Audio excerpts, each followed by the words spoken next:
Welcome to Police Times Digital Media News. नमस्कार, आपण पाहत आहात police times digital media news. Pune Daund शहरात घडलेल्या धक्कादायक प्रकाराने संपूर्ण परिसर हादरून गेला आहे. दोन गटांत निर्माण झालेला वाद क्षणभरातच हिंसक वळणावर गेला आणि तो थेट दंगलीत परिवर्तित झाला. परिसरात तणावाची स्थिती निर्माण झाली होती, पण पोलिसांनी वेळ न दवडता धडक कारवाई केली. विजेच्या वेगाने हालचाली करत आरोपींना तात्काळ अटक करण्यात आली. आता सर्व आरोपींवर भारतीय दंड संहितेनुसार कडक गुन्हे नोंदवले गेले आहेत. पुणे ग्रामीण पोलीस अधीक्षक संदीप पी यांचा इशारा स्पष्ट आहे, कायद्याशी खेळ करणाऱ्यांना क्षमा नाही.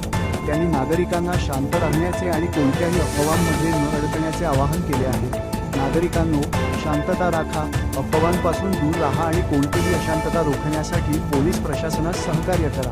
Police times digital media news पुढील घडामोडींसाठी पूर्ण दक्ष आहे. पोलीस कस्टडीतून बुधवारपर्यंत आरोपींना पोलीस कस्टडी दिली आणि त्याच्यामधले जे गुन्हे बघितले तर BNS 49, 109, 189, 191 बरेचसे असे कलम लावलेले, जे काही जुने 307, 109 जे अटेम्प्ट टू कमिट मिळलं त्या संदर्भातले गुन्हे लावले.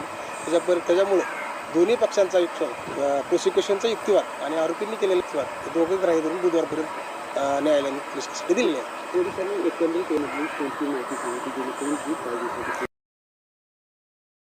Police times digital media news पुढील घडामोडींसाठी पूर्ण दक्ष आहे.